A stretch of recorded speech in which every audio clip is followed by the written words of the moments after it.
இப்ப இருக்கக்கூடிய technicians especially directors பத்தி டெக்னீஷியன்ஸ் எல்லாருமே நல்லா தான் இருக்காங்க.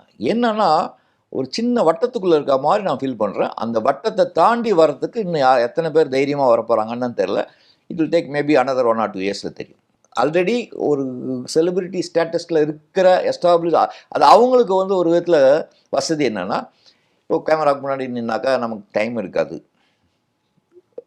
டைலாக்ஸை பொறுத்த வரைக்கும் தெரியாமல் எனக்கு கோர்ட்டில் ஆர்கியூ பண்ணி அதில் நிறையா பழகிட்டதுனால டைலாக்ஸ் மெமரைஸ் பண்ணுறது பெரிய கஷ்டம் இல்லை. அந்த மாதிரி ஒரு எதிர்பார்க்குறாங்க. எனக்கு தெரியும் என்ன, அதாவது என்னோடய வாய்ஸ் வந்து பேஸ் வாய்ஸு நல்லா இருக்குதுங்கிறது இப்போ இல்லை, எனக்கு வந்து என்னோட காலேஜ் டேஸ்லேயே தெரியும், அப்போவே தெரியும். இதுக்கு 2 காரணம். ஒன்று வந்து என்னோடய மூச்சு பயிற்சி, அதை பிராணாயாமம், அது ப்ளஸ் வந்து கராட்டேல எத்தனை வருஷமாக அந்த வாய்ஸ் மாடுலேஷனுக்கு ரொம்ப யூஸ்ஃபுல்லாக இருக்கும். உங்களை பொறுத்த வரைக்கும் இப்போ சினிமா எப்படி இருக்குது?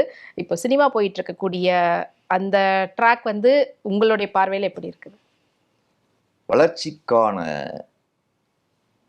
காரணங்களும் காரணிகளும் மாறிக்கிட்டே வருது. இது வரைக்கும் இருந்த ட்ரெண்டு மாறி இதோட பெட்டராக போகிறதுக்கான வாய்ப்புகளும் நிறையா இருக்குது. அந்த வாய்ப்புகள் எனக்கு வருமாங்கிறது இல்லை, ஆனால் இனிமேல் ஓரளவுக்கு மக்களுக்கு, அதாவது ஒரு காலத்தில் வந்து மக்களுக்கு வந்து பாடம் எடுத்த அதே மாதிரியான ஒரு காலகட்டம் திரும்ப வருது. அது இது வரைக்கும் வந்து படத்தை பார்த்து இந்த லாஸ்ட் 30 இயர்ஸில் நான் பார்த்த வரைக்கும் படத்தை பார்த்தா அதே மாதிரி வீலிங் பண்ணுறது, இல்லை இந்த கலர் கலராக தலைக்கு அடிச்சுக்கிறது, இப்படி தான். அது மாதிரி இல்லாமல் பெட்டர்மெண்ட் வரதுக்கான வாய்ப்புகள் இருக்குன்னு எனக்கு மனசில் சொல்லுது. பார்ப்போம். இப்போ இருக்கக்கூடிய டெக்னீஷியன்ஸ் எஸ்பெஷலி டைரக்டர்ஸ் பற்றி டெக்னீஷியன்ஸ் எல்லாருமே நல்லா தான் இருக்காங்க. என்னன்னா ஒரு சின்ன வட்டத்துக்குள்ளே இருக்க மாதிரி நான் ஃபீல் பண்ணுறேன். அந்த வட்டத்தை தாண்டி வர்றதுக்கு இன்னும் எத்தனை பேர் தைரியமாக வரப்போகிறாங்கன்னு தெரில. It will take maybe another 1 or 2 இயர்ஸில் தெரியும். தன்னை ஒரு குறுகின வட்டத்துக்குள்ளே அடைச்சிக்கிட்டாங்க தேவையில்லாமல். ஓகே, அதான் நான் ஃபீல் பண்ணுறது. அண்ட் சினிமாவில் உங்களுக்கான இடத்த நீங்கள் அடைஞ்சிட்டிங்களான்னு கேட்டதுக்கு இல்லைன்னு சொன்னீங்க. இப்போ நீங்கள் பண்ணிட்டு இருக்கக்கூடிய ப்ராஜெக்ட்ஸில் அந்த மாதிரி நீங்கள் எதிர்பார்த்த கேரக்டர் ஏதாவது இல்லையே? இன்னும் இல்லையே. எனக்கு நான் வந்து ஒரே திரும்ப சொல்கிறேன், இப்போ வந்து என்னை யாராவது கூப்பிட்டாங்கன்னா ஆல்ரெடி ஒரு செலிபிரிட்டி ஸ்டேட்டஸில் இருக்கிற எஸ்டாப்ளிஷ் அது அவங்களுக்கு வந்து ஒரு விதத்தில் வசதி என்னென்னா, இப்போ கேமராக்கு முன்னாடி நின்னாக்கா நமக்கு டைம் இருக்காது. டைலாக்ஸை பொறுத்த வரைக்கும் தெரியாமல் எனக்கு கோர்ட்டில் ஆர்கியூ பண்ணி அதில் நிறையா பழகிட்டதுனால டைலாக்ஸ் மெமரைஸ் பண்ணுறது பெரிய கஷ்டம் இல்லை. அந்த மாதிரி ஒரு எதிர்பார்க்குறாங்க. வந்தாக்கா பிரச்சனை இல்லாமல் ஒரு நாள் அட்ஜஸ்ட் பண்ணி வந்துடுவீங்களா? அந்த ஒரு நாளைக்குள்ளே என்னோட ஷார்ட்டை எடுத்து முடிச்சிட்டாங்கன்னா அவங்களுக்கு 2வது நாளைக்கான சம்பளம் கொடுக்க வேண்டிய அவசியம் கிடையாது. அதுவும் ஒரு காரணமாக இருக்குல்ல. வேறு ஒரு திடீர்னு ஒரு ஆர்டிஸ்ட் பண்ணால் 4 டேக் எடுத்தாங்க, 5 டேக் எடுத்தாங்கன்னா அவங்களுக்கு கஷ்டமாக இருக்கும். அவங்களுக்கு கொடுக்குற காசு கம்மியாக இருக்கலாம் அவங்களுக்கு மட்டும். ஆனால் டோட்டலாக யூனிட்னு பார்த்தாக்கா ஒரு நாள் அவங்களோட எக்ஸ்பெண்டிச்சர் ஏறும். ஸோ அதை அவாய்ட் பண்ணணுங்கிறதுக்காக ஓரளவுக்கு எஸ்டாப்ளிஷ்ட் ஆர்டிஸ்ட்டை போடுறதுக்கு விருப்பப்படுற இயக்குநர்கள் கூப்பிடலாம், அவ்வளோதான். மற்றபடி வந்து நான் தான் பண்ணணுன்ற பெரிய இதெல்லாம் அவங்களுக்கும் இருக்காது. நான் எதிர்பார்க்கல. எனக்காக இப்போ அந்த காலத்தில் நாகேஷ்காகலாம் தனி கேரக்டர்ஸ் உருவாக்குவாங்க.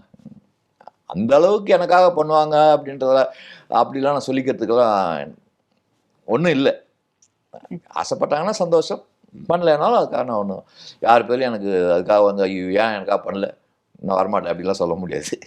ஆக்சுவலி இந்த கேள்வி நான் ஆரம்பத்திலே கேட்கணும்னு நினைச்சேன், இப்போ கேட்கணும்னு நினைக்கிறேன் சார். நீங்கள் யாருக்காவது டப்பிங் பண்ணியிருக்கிறீங்களா? உங்கள் வாய்ஸில் ஏதாவது வாய்ஸ் ஓவர் மாதிரி ஏதாவது கொடுத்துருக்கீங்களா? வாய்ஸ் கேட்டாங்க, ஆனால் 2 தடவை வாய்ஸ் டெஸ்ட்டும் எடுத்தாங்க. ஆனால் எனக்கு ஒரு இயக்குனர் கேட்டுட்டு, சார் நீங்கள் அது பரிகாரம் இது வெயில் முடிஞ்ச காலகட்டம் சார், நீங்கள் வந்து ஆர்டிஸ்டாகவும் ஆகிறதுக்கு ஆசைப்பட்றீங்க, உங்கள் வாய்ஸ் உண்மையிலே நல்லா இருக்கு, இது இயக்குனருக்கு போட்டு காட்டினா செலக்ட் பண்ணுவார். ஏன்னா உங்களை பற்றி அந்த இயக்குனருக்கு தெரியும். இது யாருன்னு சொல்ல மாட்டேன், ஆனால் பெரிய படம். இந்த இதுக்கு வந்து நீங்கள் பண்ணீங்கன்னா இது உங்களுக்கு பெரிய ட்ரெண்ட் ஆகிடும். நீங்கள் உங்களை டப்பிங் ஆர்டிஸ்டாக மாற்றிடுவாங்க. அதனால் அவாய்ட் பண்ணுங்க அப்படின்னாரு. நல்ல பெரிய படம், ஹீரோ ஹீரோ பெரிய ஹீரோ. ஆனால் அந்த படத்தில் நான் அந்த வில்லனுக்கு டப்பிங் கொடுத்துருக்க வேண்டியது அவரோட கைடன்ஸால் அவாய்ட் பண்ணிட்டேன். அப்புறம் எங்க வாய்ஸ் ஆர்டிஸ்டாவே போயிடுவீங்க அப்படிங்கிற ஒரு காரணத்துக்காக. தெரிஞ்ச தெரியாம அவருக்கு 2 காரணம் தான் சார். நீங்கள் ஆல்ரெடி அட்வொகேட்டாகவும் இருக்கீங்க. இப்போ இந்த ஒரு நல்ல டப்பிங் ஆர்டிஸ்ட்டுக்கு இதனால காசா இன்கம் ஆச்சு. நீங்களும் டப்பிங் ஆர்டிஸ்டாக மாறி உங்களை உங்களோட ஆம்பிஷனை கெடுத்துக்காமல் இருக்கிறது ஒரு வழிமுறையாச்சு அப்படின்னாரு. ஓகேன்ட்டு நியாயமாக பட்டுச்சு. இல்ல உங்க வாய்ஸ் ரொம்ப நல்லா இருக்குது, சோ அதுக்காக தான் கேட்டேன். நீ வாய்ஸ் டெஸ்ட் கொடுக்க சொல்லும்போது கூட அது ரொம்ப நல்லா நான் எனக்கு டப்பிங் கொடுக்குற பொழுதே நிறைய பேர் டப்பிங் அந்த இவங்க மீடியேட்டர்ஸ் இருப்பாங்க இல்லையா, அவங்க கேட்டுட்டு சார் நீங்கள் டப்பிங் ஆர்டிஸ்டாக வரீங்களா சார், கூப்பிட்டா வருவீங்களா? இல்லை நான் வரது இல்லைன்ட்டு. எனக்கு தெரியும் என்ன, அதாவது என்னோட வாய்ஸ் பேஸ் வாய்ஸு நல்லா இருக்குதுங்கிறது இப்போ இல்லை, எனக்கு என்னோட காலேஜ் டேஸ்லேயே தெரியும், அப்பவே தெரியும். இதுக்கு 2 காரணம். ஒன்று என்னோட மூச்சு பயிற்சி, அதை பிராணாயாமம், அது ப்ளஸ் கராட்டேல எத்தனை வருஷமாக அந்த வாய்ஸ் மாடுலேஷனுக்கு ரொம்ப யூஸ்ஃபுல்லாக இருக்கும். இங்கே தான் வோக்கல் கார்டு தான் யூஸ் பண்ணுவோம் இல்லையா, அந்த ஷவுட் பண்ணுறதெல்லாம் அது கட்டி இந்த வோக்கல் கார்ட்ஸ் ஃபுல்லாக ஸ்ட்ரென்த்தன் ஆகிப்போச்சு.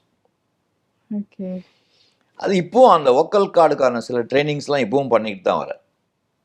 Super, very good sir. அந்த வோக்கல் கார்டுக்கான ட்ரைனிங் கொடுத்தீங்க, என்ன எப்படி இருக்கும்னு சொன்னீங்கன்னா? சிம்பிளாக யோகாவில் இந்த மசில்ஸை டைட் பண்ணுறது தான். அதுக்கு ஒரு நாளைக்கு ஒரு 50லேருந்து 100 தடவை பண்ணிங்கன்னா இந்த ஏரியா ஃபுல்லாக ஸ்ட்ராங் ஆகிடும்.